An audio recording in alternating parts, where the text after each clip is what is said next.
He drove out to the edge of town, where the land opened into flat emptiness. He stopped by a dry riverbed, killed the engine, and got out.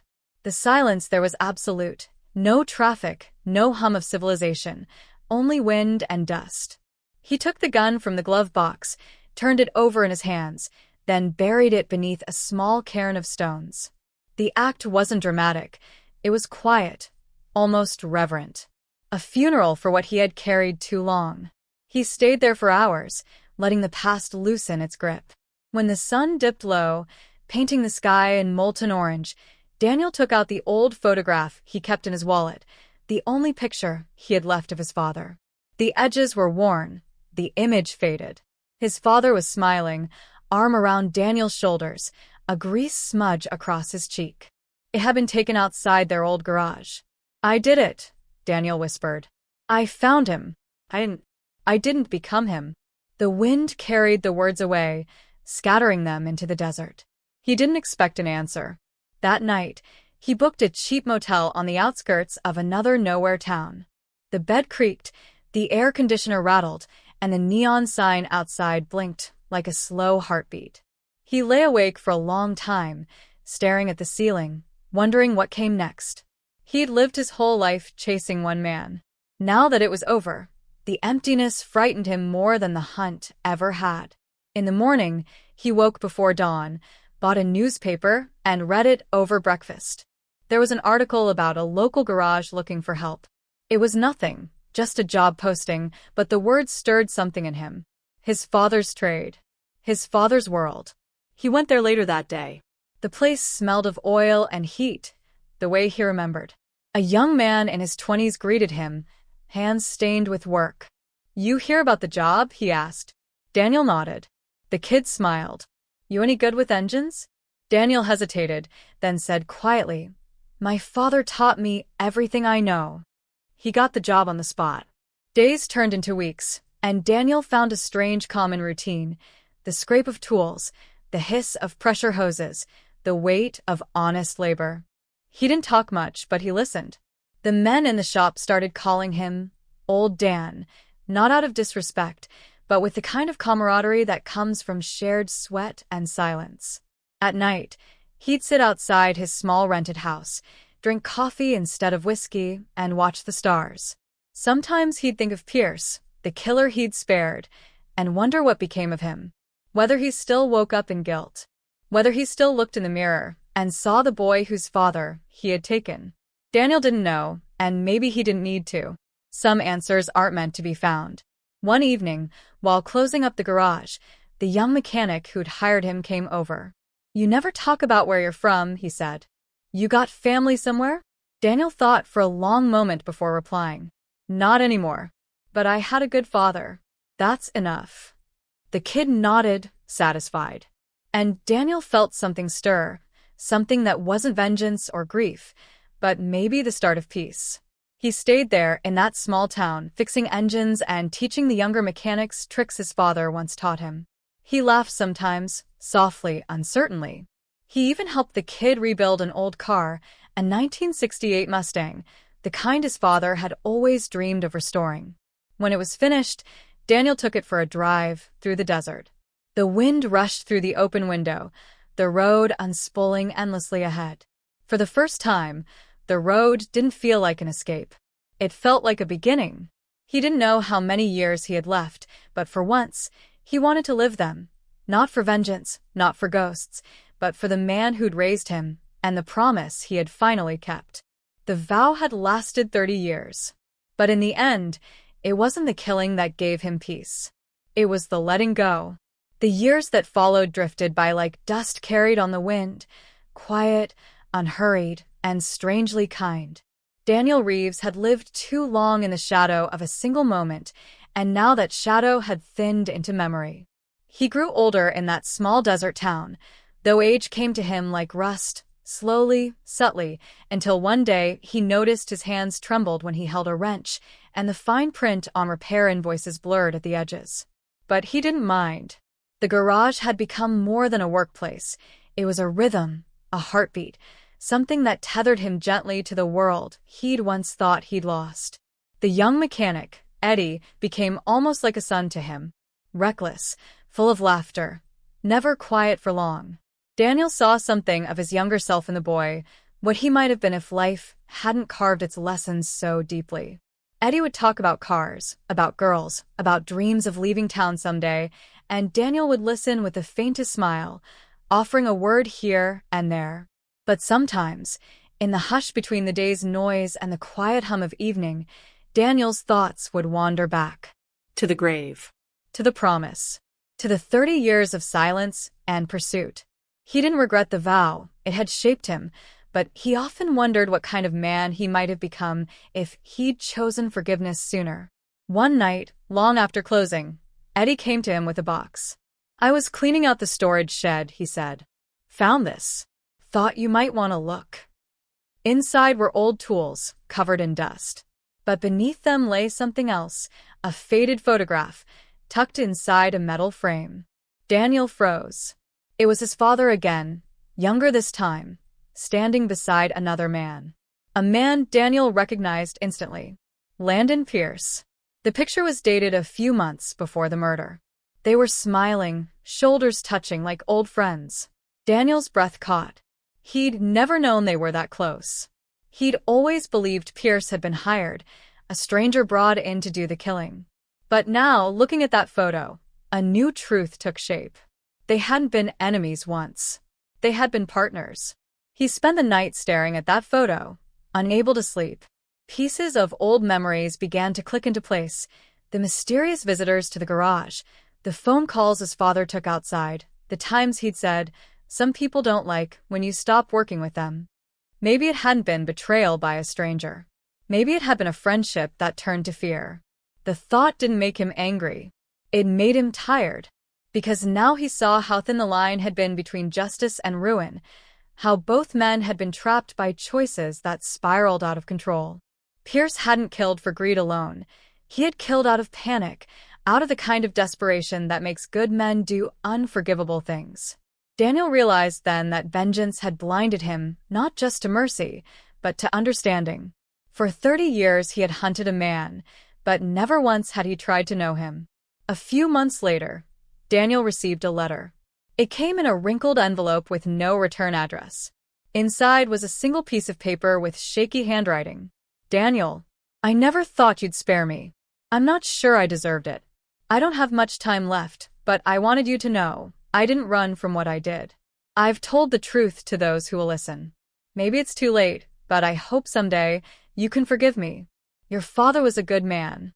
I wasn't, but he saved me once, before all of this. Maybe that's why I couldn't stop seeing his face all these years.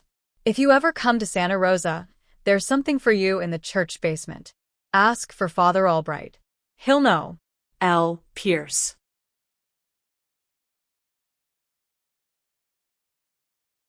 The night the vow was made, the sky was a dark bruise over the hills, heavy with rain that refused to fall. A boy stood beside a shallow grave, his small hands clenched into fists, his face streaked with mud and tears. He didn't cry aloud. He hadn't made a sound since the gunshot had shattered the evening calm hours earlier. The man buried there was his father, and the only person who had ever told him that monsters didn't always wear masks. But now he knew they did. Sometimes they smiled, shook hands, and pretended to be friends. He was 12 when he swore it. Standing over the mound of damp earth, heart pounding with grief and hate, he whispered through clenched teeth, "I'll find him. I'll find the man who did this, even if it takes me my whole life." That promise became the spine of his existence. Years passed like seasons, blurring one into the next. The boy, whose name was Daniel Reeves, grew into a man whose face had forgotten how to smile. He moved from foster homes to cheap apartments, from small-town jobs to city streets, always chasing the faint, vanishing shadow of the man who had pulled the trigger. There were no photographs, no witnesses willing to talk, no police reports that weren't sealed by time or corruption.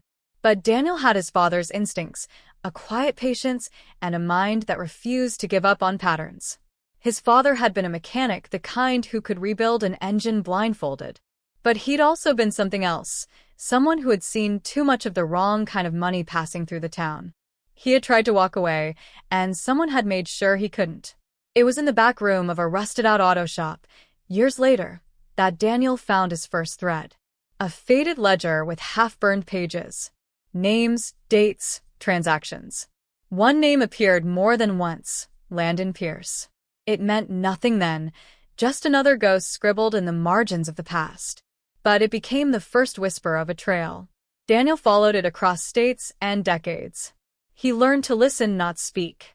He learned how fear left marks on people, how silence could be more revealing than confession. He worked odd jobs, mechanic, truck driver, night guard, always keeping close to the edge of towns where men like Pierce might have lived, hidden, or changed their names. 30 years is a long time to live for one purpose. It eats away at everything else: love, laughter, peace. Daniel had none of those left. His reflection had turned into a stranger. The boy who had promised vengeance was gone, replaced by something colder, quieter. When he finally found the man he believed was Pierce, it was almost anticlimactic. A tired figure in a white cap sitting outside a convenience store in Arizona, feeding pigeons. The years had done their work. His back was bent, his eyes dull with age. He looked nothing like a monster. Daniel stood across the street for nearly an hour, watching him. Every instinct he had ever built screamed that this was the man. The shape of his jaw, the way he rubbed his left wrist. His father used to say the killer had a tremor there. It all matched. But doubt has a cruel voice, and it whispered, "What if you're wrong?" He followed Pierce for days, learning his routines, his habits, his lies. He lived in a small trailer on the edge of town alone, surviving on government checks and cheap beer. But Daniel noticed something else, a photo taped to the mirror inside. A young man in a soldier's uniform, smiling. The resemblance was clear. A son. For the first time, Daniel hesitated. He remembered the way his father used to look at him, how that love had been the only thing standing between him and the coldness that the world offered. If he took this man's life, he'd be stealing that same look from someone else. Still, the vow burned. It demanded to be fulfilled. On the night Daniel finally confronted him, the desert was alive with cicadas. Pierce was sitting outside, cigarette glowing faintly in the dark. When Daniel stepped into the light, the older man didn't startle. He just squinted, as if recognizing something inevitable. "You found me," Pierce said, voice dry as gravel. Daniel said nothing. Pierce sighed. "Took you long enough. I've been waiting for you." That broke something inside him. Pierce told him everything: the job, the money, the men behind it. How Daniel's father had refused to stay quiet about an illegal shipment that ran through the town's factory. Pierce had been young, desperate, and stupid. He'd pulled the trigger, but it wasn't his plan. "It doesn't matter now," he said quietly. "You came for revenge. So do it. God knows I've waited for this."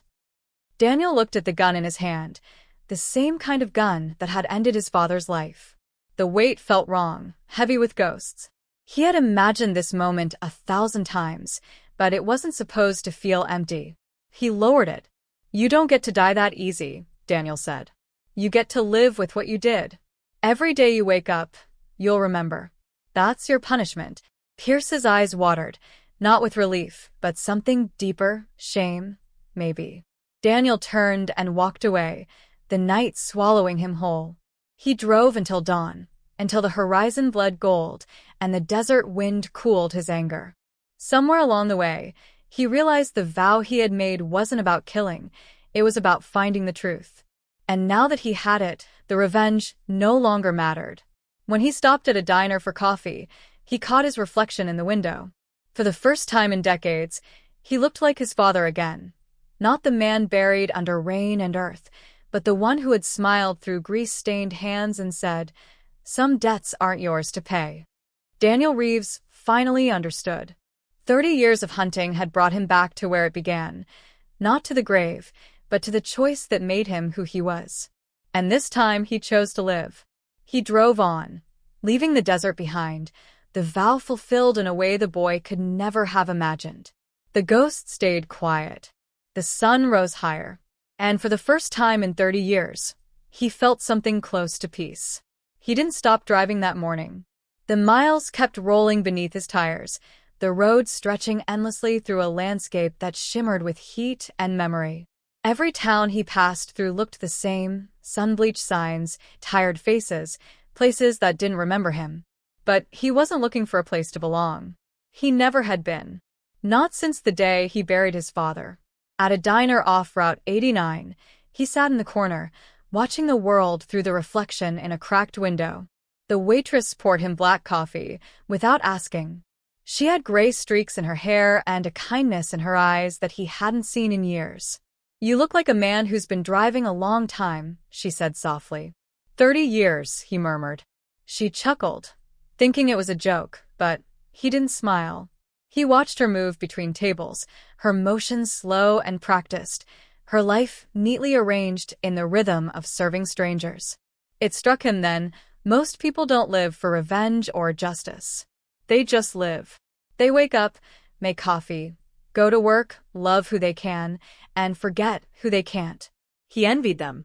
When he left a tip and stepped outside, the morning light caught his face, showing the deep lines carved by time and obsession.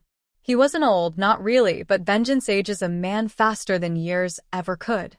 The gun in his glove box felt like a relic now, something that belonged to the man he used to be. Daniel folded the letter with trembling hands. The ink was smeared in places, as though by tears or illness. He sat for a long while, the desert sun setting outside his window, the light turning the walls to amber. A week later, he made the drive to Santa Rosa. The church was small and old, its white paint peeling from years of wind and heat. Father Albright was a thin man with tired eyes who seemed to recognize Daniel the moment he stepped inside. Without a word, the priest led him down to a cool, stone basement. There, in a wooden box, lay an envelope with his name. Inside was a small collection of things: a confession written in Pierce's hand, an old pocket watch that had once belonged to his father, and a note that simply read, "He wanted you to have this. Said you'd understand when it was time." The pocket watch was scratched and dented, but it still ticked faintly when Daniel wound it. He turned it over and saw his father's initials engraved on the back. He hadn't seen it since the day of the funeral. Daniel sat in the pews for a long time afterward, listening to the faint creak of the old building, the ticking of the watch echoing softly, like a second heartbeat. He felt no anger, no triumph, only an immense stillness. When he finally left, he didn't look back. He drove home slowly, the desert unfolding before him like an endless sea of gold. Somewhere in the quiet between 1 mile and the next, he realized the vow he had made all those years ago had been fulfilled not once, but twice. First through justice, then through forgiveness. In the end, he lived out his days in that town. The garage became his world, the people there his quiet family. When he passed, many years later, they found the pocket watch still ticking beside his bed.